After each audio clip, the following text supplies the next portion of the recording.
time for you to understand me, the business, and how this all started. We started it without a single penny to our name. The final straw for me was I had this ball. Well, I can make it happen. I must have been thinking, like, who are these boys? No one's aware this is going on. They got material coming out of a horse box. Things are starting to get to a place now where there's a lot of drama. Joey, there's a bailiff at the door. We're about 240 grand in debt. Serious debt. 2 people trying to take me under because I can't pay you a penny. 100% we'd have gone under. I said, well, you have a winding up petition in your name. It's in a pickle with HMRC. A massive pickle. I do owe you the big reveal. Definitely the biggest thing that I've ever said on the channel, but so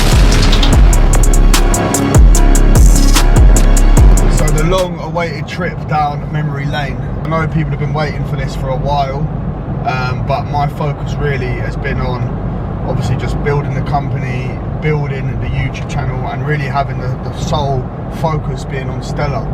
Obviously we're now at a point where we've built a bit of a following and the channel's growing at a brilliant pace, but I now think it's time for you to understand me, the business, and how this all started. We're going to go right through absolutely everything, the highs, the lows, the ups and downs, the moments that could have taken everything, and the moments that ultimately started to make us. So there's not going to be a single stone left unturned. I'm going to go over absolutely everything, and hopefully this inspires and shows people that everything is possible and anything is possible as long as you stick to the plan, because you will see this journey has not been easy.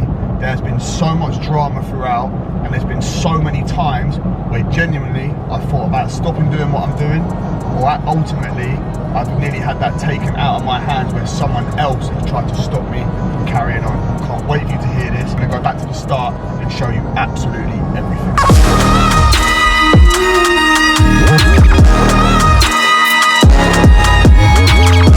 this road here is actually where it all started back in 2018. It's crazy coming back here. Like I say, this video, we're gonna go back through absolutely everything. So we're gonna go to multiple locations.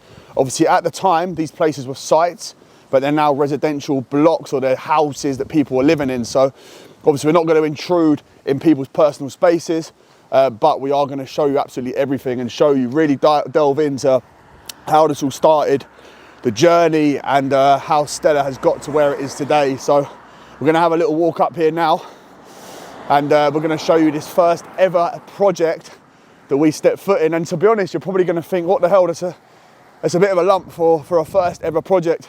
But there is a story behind it, and there's a big secret that I'm gonna finally reveal to you all at the end, that some of you may be surprised by, and some of you may not. So stepping into the gates of glory where it all began for Stella. So these here at the time were new build houses. And obviously now you can see they're finished. This was back in 2018, March 2018, which was our first ever day on site. And how this came about is Mac Demolition is my brother's company.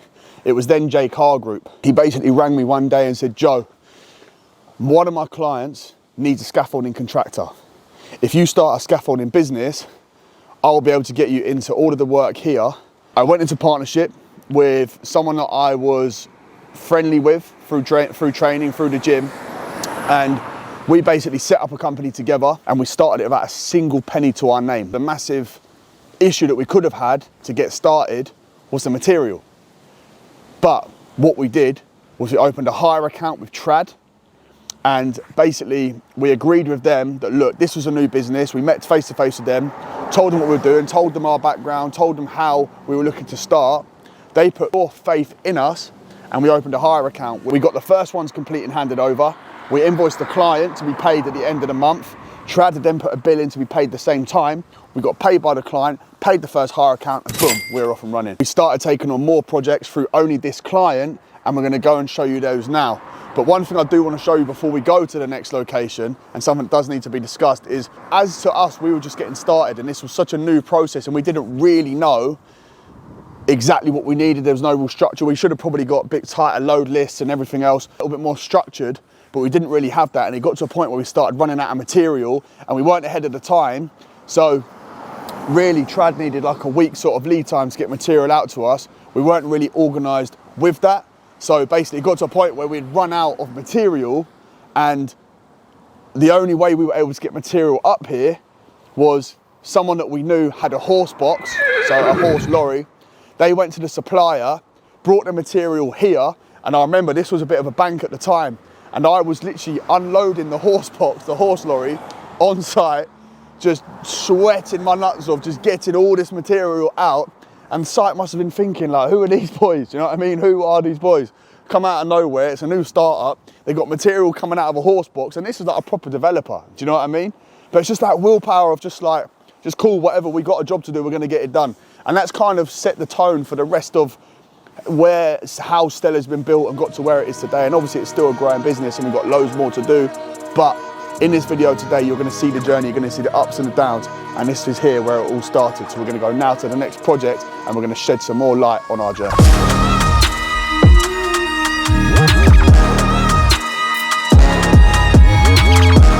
Just touched down at now what is our second ever project. So it was this apartment block here, and it's for the same client as the last one we were at. So this now is moving into around August 2018. So we'd only been going for about 5 or 6 months, and we had the plots up there, we had the full plots all the way up. I think 1 or 2 had started to come down, and we then took on this block of apartments here, which, as you can see, for the size of what we were at the time, I think it was me, my then business partner, we had Sean, who's obviously now a contracts manager. This job here was about 70K, and obviously the job that we saw earlier was about 60. So we'd only been going for about 6 months, and we'd already secured and were doing about 130 to 140 grand's worth of work.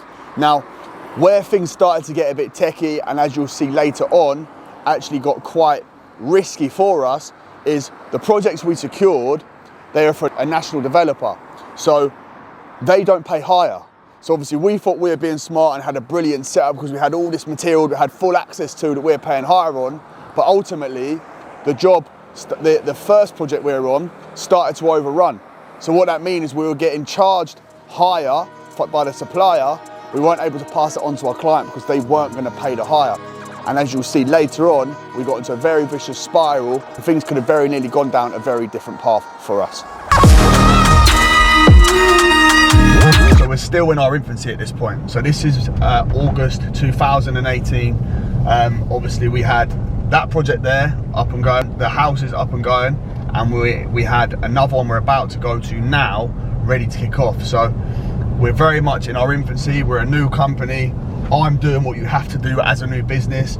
I'm doing the work on site with the boys, I'm running the business, which is something that anyone watching this, if you're in my shoes, if you're a little bit further behind me or you're miles ahead, you know, you're going to understand, it's going to be relatable. And anyone starting a new business, you know, you have to go through every single role and fill that role within that business so that when someone steps in to fill that, you can explain to them and know what to expect exactly from them. So I started out on site with the boys, as is normal, and I'm then also running the business in and around that. Whilst doing that, I'm trying to build and carry on with my agency, which was something that was building and something that at times I had some of the best kids in the world on my books. I had some of the best kids in the world, players that have moved on for millions, yeah, that I was working with. With all of that said, I had no luck in the football. In this game, and as you'll learn from this video, I've had an awful lot of luck. I've had time and time again things that have gone in my favour that I'm so grateful for, yeah, and I feel like, yes, you make your own luck, but point blank, I've had a lot of luck. In the football, I never did. And that's why the final straw for me was, whilst we are now August 2018, this company's building, I'm here, there and everywhere, wearing every single hat there is on the table and doing everything that's possible to build the company, as you expect to do. But whilst doing that, I've also got my agency. And the final straw for me was I had this one player, Elliot Bonds, who's a top lad, a good lad, and we had him at Dagenham, so we got wind that he wasn't really doing a lot at Dagenham and Redbridge, they're a conference club. Sat there on the bench, and Peter Taylor was the manager. Peter Taylor, who made David Beckham captain of England, he was England manager, and had a serious background in football. We did what we had to do to get the boy out of the club. He wasn't liked, he was out of favour. We then took him to Hull City. Now, once he got to Hull City, it was clean, the club really liked him. He went in on a trial basis, and basically the provision was that, look, they can't pay any money now for him, but on the next deal, and this was a pattern that kept happening, on the next deal, we as an agency would be looked after. This is a repeat cycle that we saw over and over and over. The first deal you do that, you get the boy in a good situation. By the time the second deal comes, bang, you're brushed aside, gone. You know, a big agent jumps in, does the deal, and you're there like, do you know what I mean? You can't do anything. And basically the final call and the final thing that happened for me that really made me want to get out of the industry was we got Elliot into that situation. He then got an offer from a bigger agency, and I had that call come. And as soon as I saw him ring me, the time of day it was, you know, you've had these ones before you, I know you'll be able to relate in anything, whether it's a relationship or a business and anything. Someone's called you at a funny time and you've got that feeling in your stomach where you know that something, you know there's bad news coming. And he's ringing me and I knew straight away, I just knew, and I've answered the phone. And just, even though, I can't remember the first thing he said, but it was sheepish. The first thing he said, and I thought, he's going to leave me. And he basically said, look, I've been speaking to a bigger agency, and I'm going to go with them. And I just thought, you know what? I just thought, forget this industry. You know, I just thought, this is like too many times now, heartache after heartache, you know. And the agent that Elliot has gone with, that he went with, actually ended up killing himself not long after, which is horrendous. And yeah, that is horrendous, absolutely horrendous. And I remember at the time when it was all happening, I was so angry and I was gutted. Like, this was my passion, this was like my dream, you know, like to build a big agency and have something really, really special. And time again, and there was times where I had deals on the table worth like £500,000 from a few phone calls. Do you know what I mean? Like ridiculous. It's almost like borderline unbelievable. And some of the situations and players and people I was involved in were just crazy. But I learned a lot from that, and I've taken it to this business. And although it's a little bit off track, I feel like it's so like, you know, this episode and this video, as you're going to see more and more, is about what's given me that sight just to carry on and be ruthless. And you know, and a lot of it stems from that. So I got out of the football, hung my boots up there, so to speak. The agency put it to bed, but now I was fully strapped in and ready to give everything to this business and make Stella what it was. Though I've now hung my boots up in the football, the legacy from the football will live on forever. And the reason being for that is people have asked me where the name Stella Scaffolding come from. And the answer is very, very simple. In football, the biggest football agency there is are called Stella Group. They are the biggest and most powerful agency on the planet.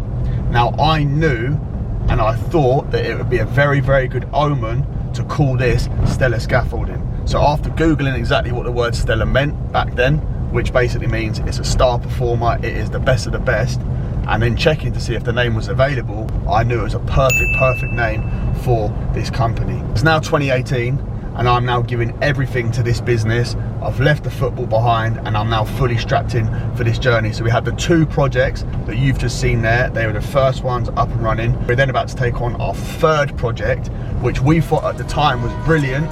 You know, we had unlimited hire, we had unlimited credit, we were able to keep rocking and rolling.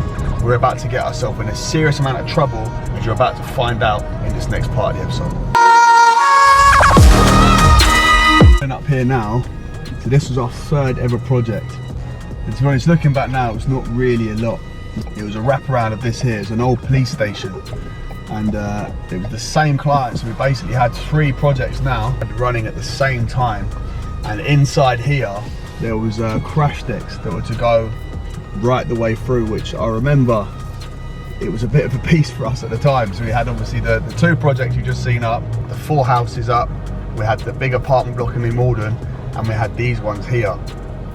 So bear in mind, all of this is being done from hire material, and you're about to see the next one where things really started to spiral out of control with the hire. Us thinking that we were in a great position and doing very well, when actually we're about to realise that really we're very close to getting in some serious trouble.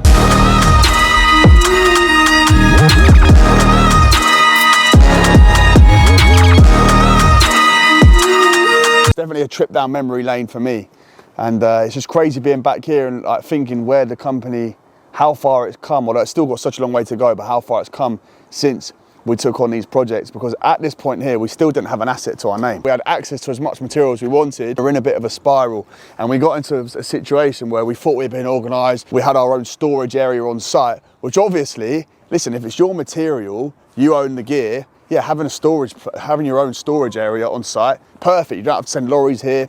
You know, you just have your material set up on site, and it's very viable.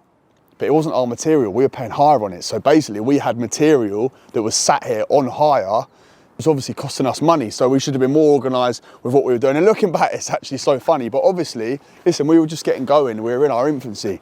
But when things started to get difficult is, although we had all these projects up and running and things were looking good, we started to rack up hire bills of about 15 grand a month. You know, so we're paying wages and hire.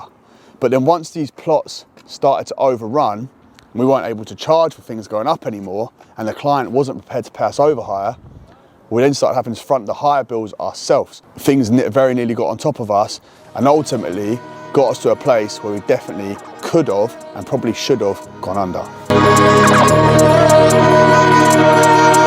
Now, while things from the outside would have looked like they were going really well, we had jobs, you know, kicking off everywhere. We were taking on bigger and bigger jobs. I myself, mentally, was actually in a very, very bad place, to be honest. And it's why I speak a lot now along the mindset lines, and it's why I want to help people a lot. Because I was in such a low place. And genuinely, if I look back now, there was times where I think I struggled to even be here. Like, I didn't really want to be alive a lot of times. I think I felt like a bit of a loser. Obviously, I felt like a failure.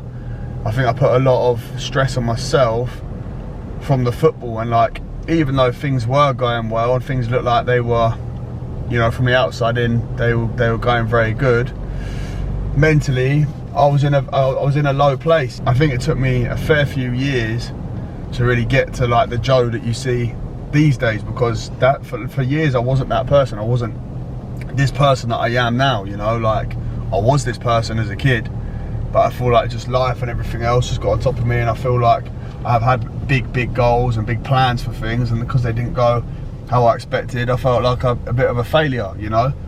And yeah, looking back now, I almost feel sorry for that person, because there genuinely was days there where I didn't want to be alive anymore. I did have some dark thoughts. And it's crazy because I can't even picture that, being that sort of person now. And yeah, like, looking back, I am just a different person. But I think there was, yeah, it was a very different time for me, you know, back then to how it is now. And I feel like certainly then it hadn't been that long since we lost my stepdad. You know, he died of cancer, my little sister's dad. That had a holding effect on me. And even though I feel like he wasn't, we were different, you know, it's a father figure that I've never really had, you know. And like, as a kid, it was definitely something that I'd always, as a kid, I used to think, oh, like, whatever, I knew no different. I knew I'd grown up without a dad, so to me it was like a nothing. But when I look back now, like times of being in the like late teens to early 20s, it was definitely something that I missed and that I'd struggled with, you know. And I feel like it's one of the reasons why now I'm so big on, you know, I want to help people, and I want people to feel good, because I know that I've been in such a dark place myself. And you know, like, while things can look great on the outside, you know, on the inside things are very different. And I think my come up, my story, you know, a lot of time has been a great example of that. You know, it's taken me years to get to where I am now, you know. And as this episode goes on, you're going to see more and more of the setbacks and the things that happened. And I think one of the hardest things for me looking back now is, like, I know, I won't be able to say it, I know, oh my God, what is wrong with me? Pull yourself together, man. Oh my God. But I know my granddad would have been massively proud of everything that I'm doing. And I know that he'd have been one of the first people sat there Thursday night at 7 PM in his wheelchair,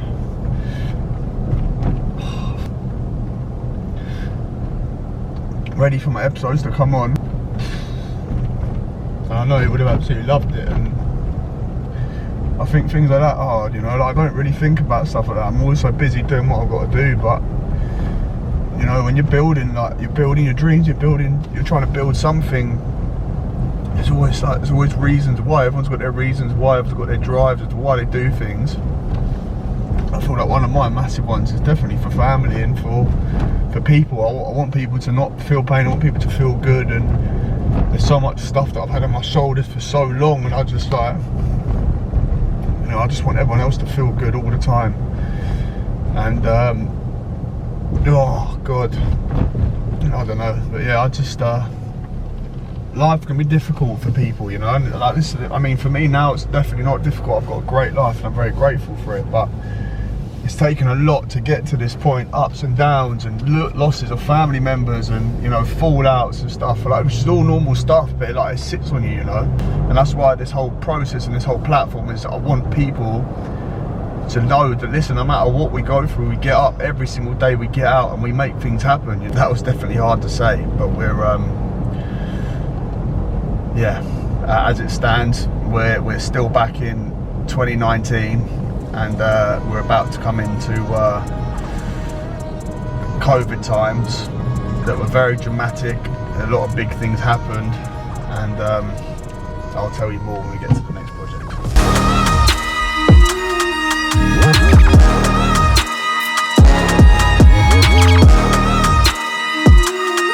So after the end of 2019, we started to branch out, and we started to broaden our horizons in terms of our client base and the work we were doing. So until now, it was that one client that we were doing everything for, and we then started to fall out of bed with them. So the relationship started to break down.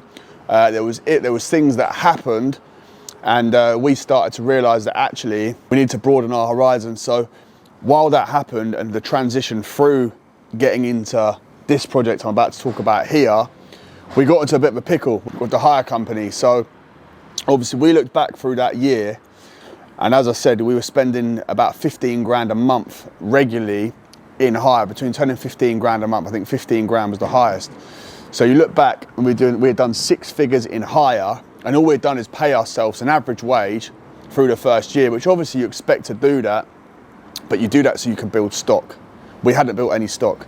We had a tiny little yard, which is a tiny little barn, and in Newbury, which was out the way of everywhere that we were working. We had a bit of hired gear in there. We started to think we were something, but ultimately we'd made no money, and we had no assets, didn't have any lorries, we had a little pickup, no vans, and although to the socials it would have looked like we were doing very well, we didn't have anything. We didn't have anything to show for it. So we then said, right, well, let's stop hiring the gear. That's what's got us going. We now need to start buying. So 2020 came. We still had the supplies in the background, because although a lot of the gear had gone back because the jobs had started to come down, we still owed them an awful lot of money. So with that going on and with that in the background, we then took on this project here and 2 others that we're going to show you soon. And they were absolute beasts. And when I tell you, at the start of 2020, we didn't own a thing. There was a site in Ascot that we had priced called Brickfields. The scaffolder there had run out of material. So they've called us and said, just need someone here, because at the minute the site's at standstill and it's going to cost us an awful lot of money, because they had money that was owned by the bank, and they were paying obviously weekly, or they were paying monthly, the interest on the loan. So they needed it to get going, and you're talking millions. So I just said, cool. So I charged top money for each one. I think I charged about 25 grand a house. There was 4 houses, and I said, look, I can charge. I said, this is my price, but these are the payment terms. And to be honest, they were absolutely brilliant. So we got in there, got the first plots done with those, started our jobs here, and basically what we were doing is we were putting jobs up in places, and we were using that money straight away to reinvest. And then what actually happened, and what actually helped us an awful lot, was COVID hit. There was no traffic getting into London, so we were getting good amount of time spent on site. Everywhere was dead, which obviously helped us an awful lot. We had the bounce back loan. So although we had all this gear we were about to buy, we managed to get a 50 grand loan, a bounce back loan, and all of that just went straight into assets, so straight into material. And I honestly think without that, we had this, few lifts on this, we had other projects started, but you'll find out more and more as this goes on, that if COVID hadn't happened, we probably wouldn't be here anymore. Long time no see. I am, so we're just doing some filming of this bit here. So I'm just talking about, so basically I do YouTube now for the business. And I'm just talking about what we were doing here and everything, but yeah. You good though? Yeah, good. Yeah? Yeah. Life's all good? Life is good. It's 18 on now, 18 boys. So yeah. Fantastic. Yeah. So just kind of just trying to keep building and growing, you know. But Of course, why not? Yeah, You're yeah. young and you have the energy. yeah, 100%. And You you? still haven't fixed my glass. The glass? Yeah, you remember the boys broke it on the roof. Is that not done yet? So what do we need to do then? What do we need to do You for see a it? little bit, that one is cracked. Remember, still I cracked, told is you it? just to me, let me know. Have you got my number still? Yeah, of course. It's the same number. Right? Yeah. Well, just let me know. We'll sort it out 100%.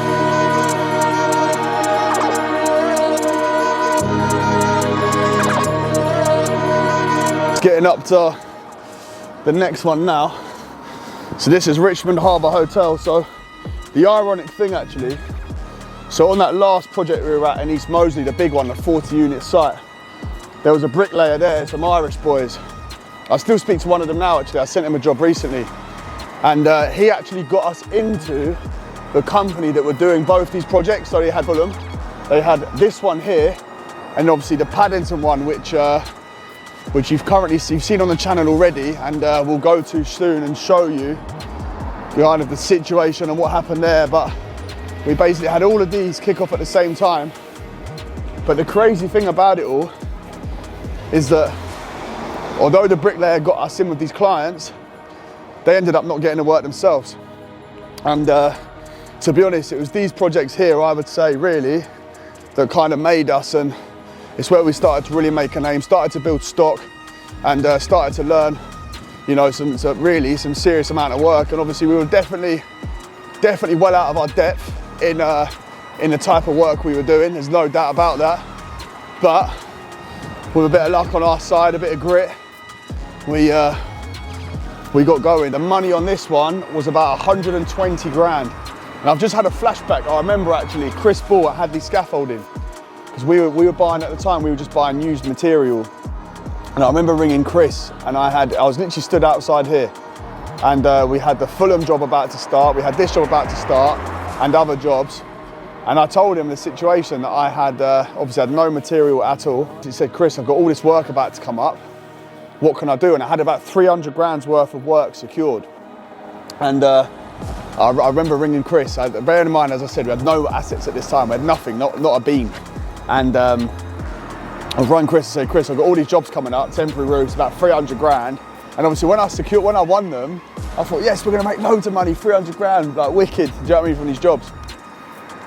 And then we had to start buying the material. And I remember him saying to me, he said, Joe, if you've got 300 grand's worth of work, you're gonna need 300 grand's worth of gear. And I remember my heart just dropped. And I thought, oh right, I might be in trouble here. And like I say, we got to a point where we were gridlocked. Like there was no money in the bank. You know, the bounce back loan had been spent, 50 grand blown. As soon as it came in, it was gone. We had Arctics that were constantly coming in, and we were getting to a point where things were just difficult. We were gridlocked, like we couldn't go anywhere. Like there was no money in the bank. The material was all tied up, but we needed a lot more material, had wages to pay. And basically we got wind that there was someone who, Tim Shipley, whose company was Apex Scaffolding. We got wind that he wanted to sell up, so he was kind of selling things in drips and drabs. And yeah, we got wind that he needed to sell. He was fed up of selling things in drips and drabs, dealing with people coming buying 10 boards here and there, or a pack of boards, and you know, he had a lot of assets there, and he wanted to get them gone. He was ready to hang his boots up, ready to get out of it. I remember going there on my own, and I was on the motorway on my own thinking, if this meeting doesn't go the right way, we're in massive trouble, because I didn't have any money there. We needed way more material to finish jobs. We needed to get jobs to the next point so we could invoice to carry on moving. And I was like, we'd literally be screwed. I remember going there, and I got there, sat down with Tim in his then office. I remember sitting down with him and saying, right, Tim, like, what do you want for everything that's here? Bearing in mind, I had not a penny to my name at this point. Nothing. I was desperate. And but I couldn't let that on. And I said, Tim, like, what's the value of everything here? What do you want for everything? And he said he wanted £80,000. And I couldn't have rubbed 2 coins together at this time. You know, I didn't have anything, didn't have a penny. And I said, okay, cool. So what's that broken down to? We've got obviously the assets, and we've got the business. Basically how it was, there was 40 grand in assets, 40 grand for the business. I said, look, Tim, the only thing of concrete value here that's a guarantee is the assets, yeah? So I said, what I will do is I'll pay the assets, I'll pay you for the assets, but for the business, I will pay you a percentage of every single job that comes through. I said, but I can't pay you a lump sum for the business because I don't know what it is, you know? I said, but the assets, we can see exactly what they are. I can see the value, it's there to hold, to touch right in front of me. We agreed on that, okay? So he'd a cut on all jobs, which he did, and he would sell me the assets. So we'd agreed on 40 grand. I've still not got a penny to my name. I said, Tim, I can't pay you anything now. I said, I can't pay you a penny. I said, but I'll give you 10 grand a month over 4 months. However, I need lorries in here tomorrow to be loading up because I need to get jobs complete to give clients faith and get to the next pay point where we can then bill, get paid and carry on. Tim said, okay, fine. He put mad trust in us, and to this day, I am so grateful to Tim for that, because I fully think, hand on heart, we've had some big ones, but I think that is a moment there that if Tim hadn't have done that and hadn't put the trust in us, or in me, I don't think Stellar Scaffolding would still be here, because we were maxed out everywhere, maxed out on credit, you know, and these whole times you're putting on a poker face. Do you know what I'm saying? You're putting on a brave face to your staff, to your people, to everyone. Of course I'm calling my mum, you know, my mum's always been there. My mum is the be all and end all. Do you know what I mean? My mum from day dot is the one who's made me be someone that just carries on going regardless. Do you know what I mean? That is my mum. You know, I am my mum's son. You know, I came up without a dad. Yes, I had a father figure, sort of, in my stepdad. Two different types of people. But that sounds like I'm putting him down. I'm not at all. He was a good man. We were just different, you know. And obviously, sadly, he's not here anymore. But yeah, I mean, like I say, I'm my mum's son. I'm my mum's boy, and you know, the strength that I've got in me, it's no doubt it comes from her. You know, it's just a fact of the matter. I didn't have my mum there all the time to call her when I'm going through these things. You know, like, yeah, you can't put a price on having one good parent, and I had one great parent. Going back to the thing with Tim, is like, if he hadn't have done that day, if he hadn't have put faith in me, then the company wouldn't be here anymore. And the fact is, we signed that agreement, we shook hands, and the next day we were in there and we fleeced that yard. As in, we fleeced that yard. But I remember, it was one of them, another transitions, another changing point for us, because we were a young, hungry firm. We didn't really have a home. We had a little barn with some hired gear in Newbury, and it was well out the way that we all hated going to, you know. And then we've just bought someone out, so we're now thinking, you know, we think we've got something here, yeah. We hadn't paid him a penny at this point, but we thought, yes, we are the boys. You know what I mean? We thought, like, yes, we're putting up these dumps everywhere. Everyone's talking about us. Do you know what I mean? We started to feel like we were something. We're becoming a company, and we took over that yard from Tim, took it over, fleeced it, got these jobs up to the next point, got paid, settled in that yard, and I think that was the point where we started to think, actually, that we might have something here. But again, it's that tipping point where the slightest thing, it could have gone that way. It went this way. And in 2021 fully kicked in, and we were now starting to really pick up pace, and the company was starting to grow.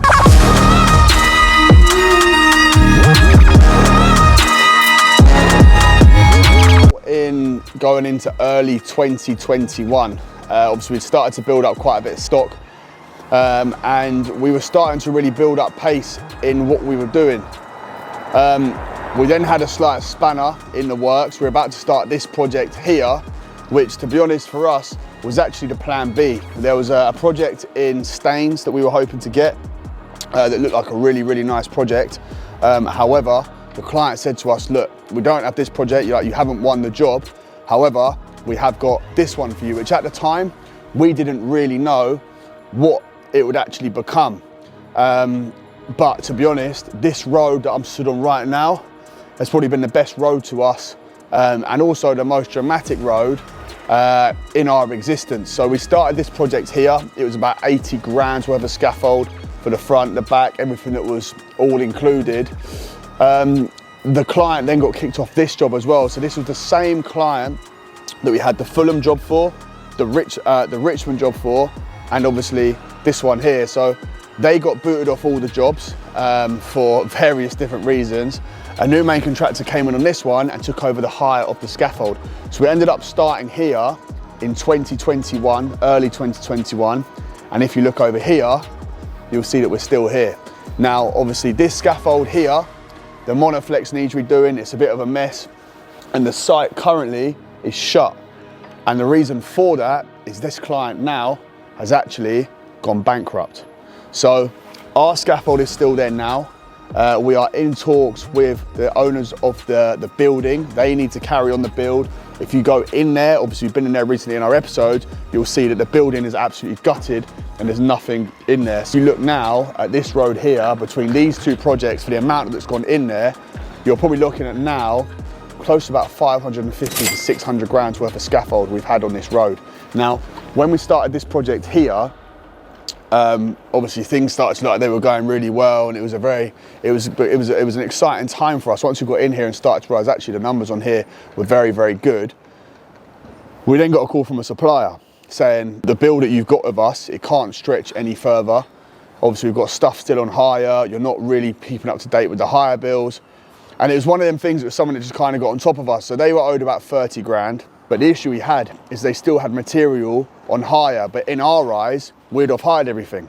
But the learning curve and the lesson for us is that we were using hire from different jobs and different places to kind of keep us moving and try and get more work, but we weren't tracking where the stuff was going. So things were getting lost, things were getting cut. You know, we thought we'd return things that probably weren't, and it just become a mess, to be honest.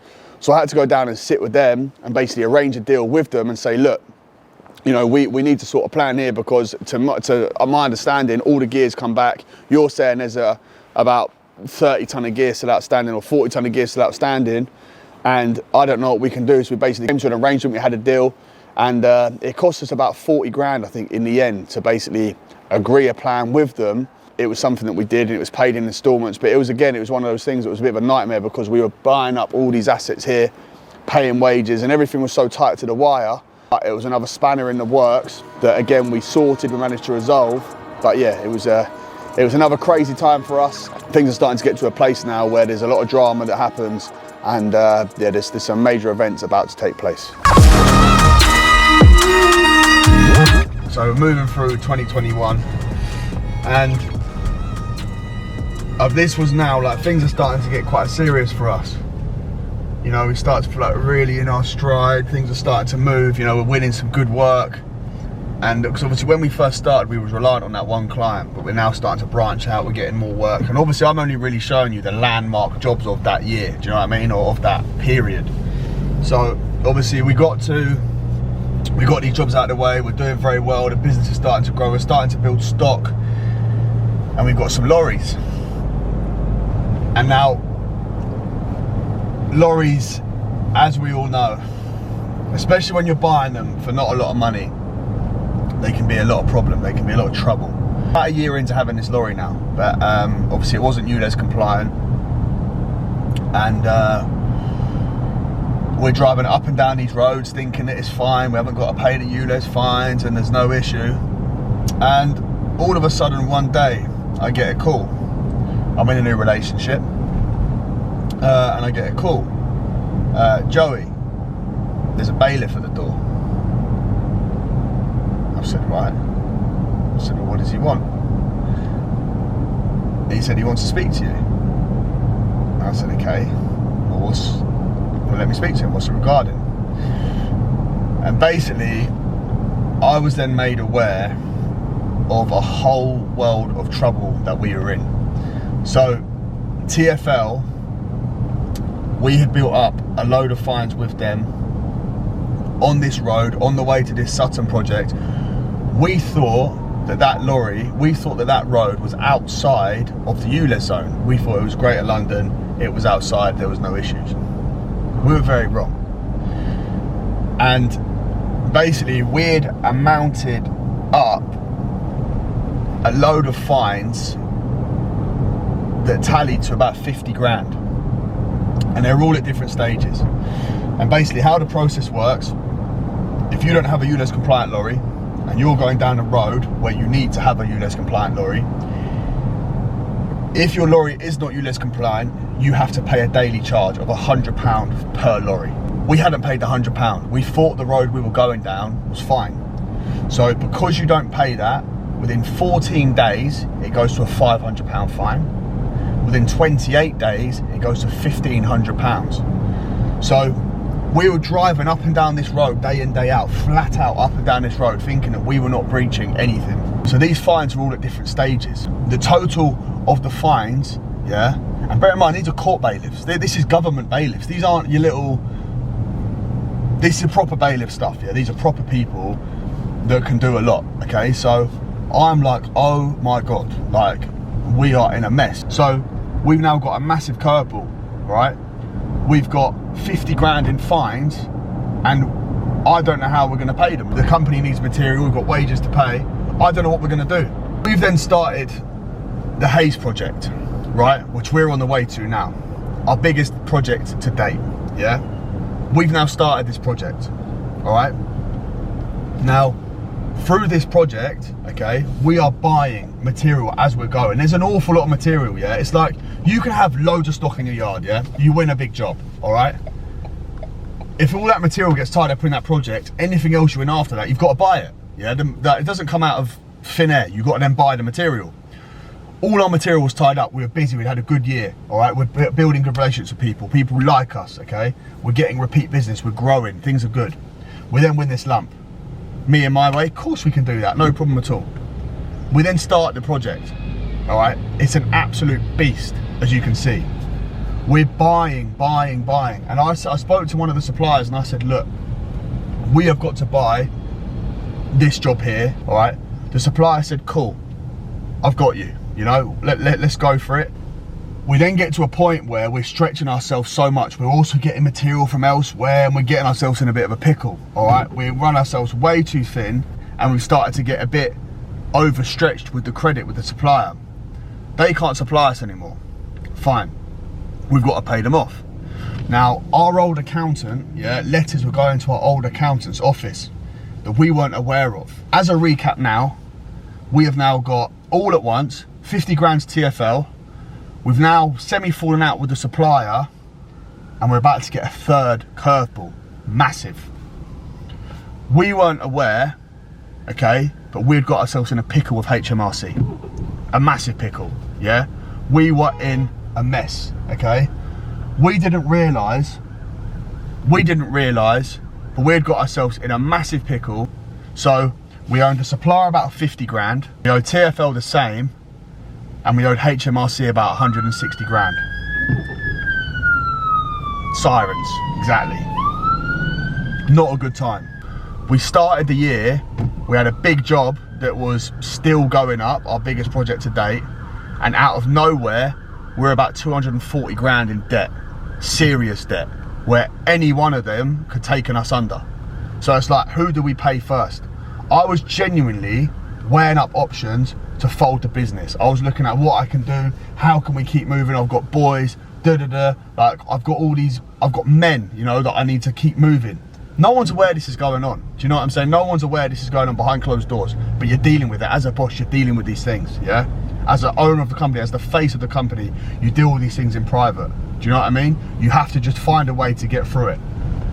And I started to find a way. I remember saying to my mum, I said, Mum, there must be someone that I know at TFL. Yeah, once I started to think, look, I need to sort this out, I started to think there must be someone I know at TFL who can sort this out for me. By pure luck, yeah, everyone thought I was mad. They always do. By pure luck, yeah, I knew someone from the football.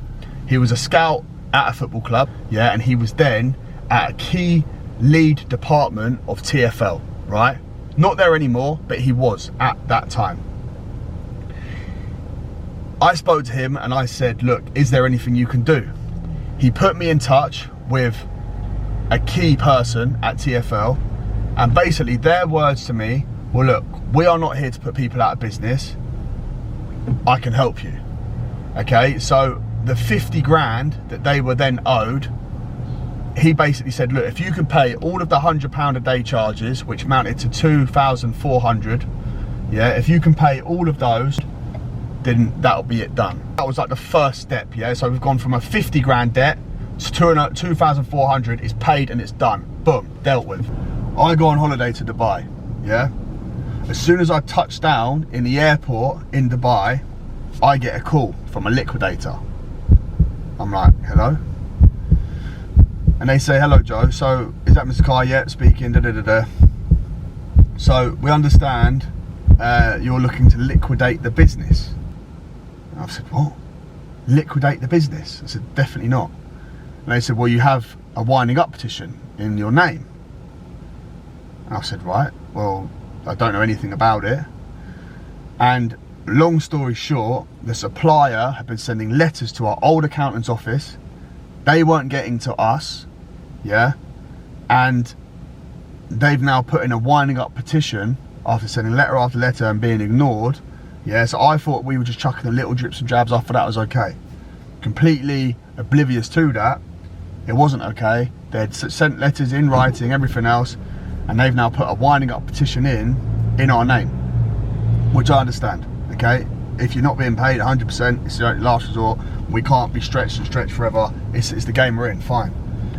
But I was like, oh my God, so disaster, yeah? So I've now got HMRC getting ready to go legal. I've got a supplier that's now put up a winding up petition in, and I'm thinking again, like, I'm in serious trouble.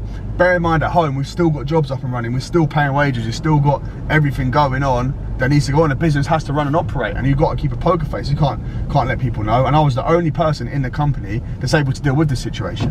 Do you know what I mean? No one else around me could deal with it. I had to deal with it, okay?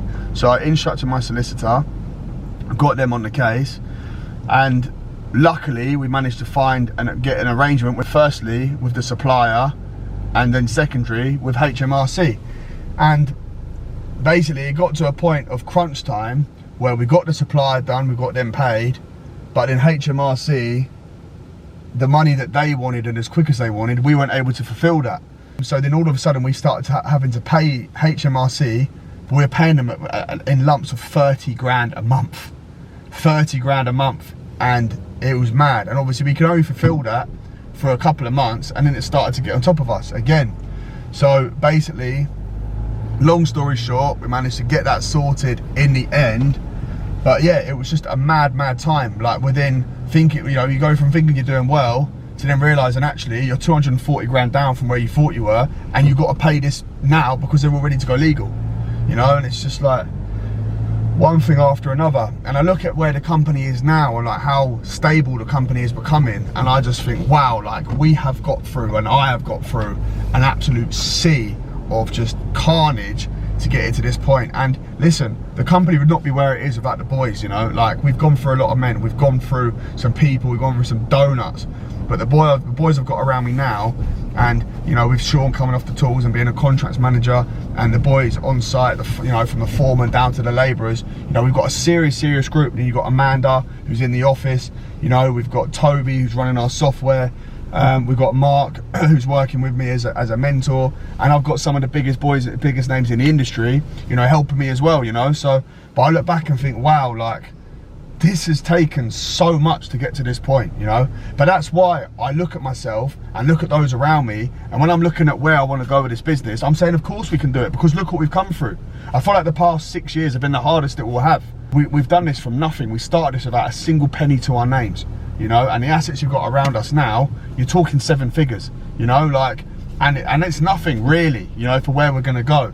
But it's like, I started this without a penny, and now my business is becoming very strong, you know. And that's why I want everyone just to understand that if you've got a plan, stick to it. And when things like that are going down, just grind even more, you know. And if you're a good person, luck comes your way, you know. So, but yeah, crazy. So we're then going out that, so that then is 2021.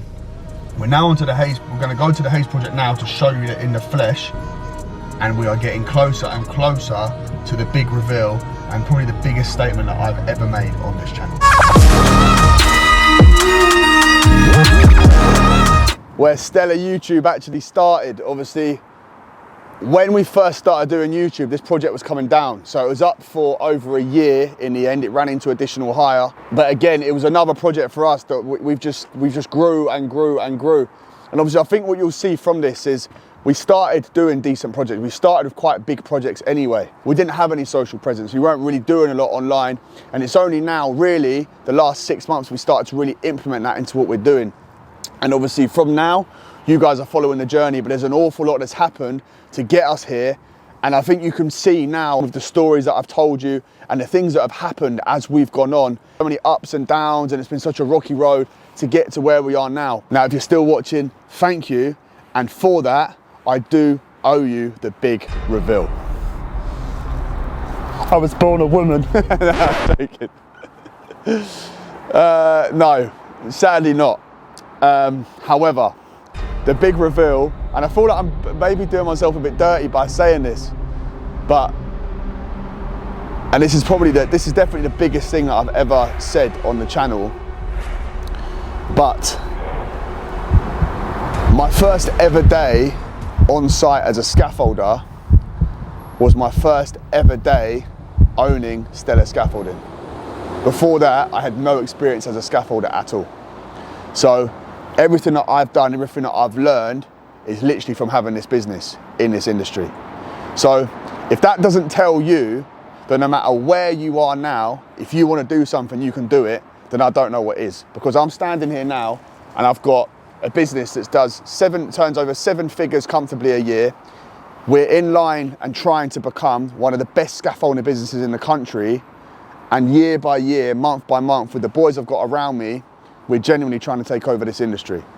And this all started from a phone call from my brother saying, if you start a scaffolding business, I can give you this work. Before that, I did not even know that a scaffolding tube was called a tube and not a pipe. I knew nothing about the industry.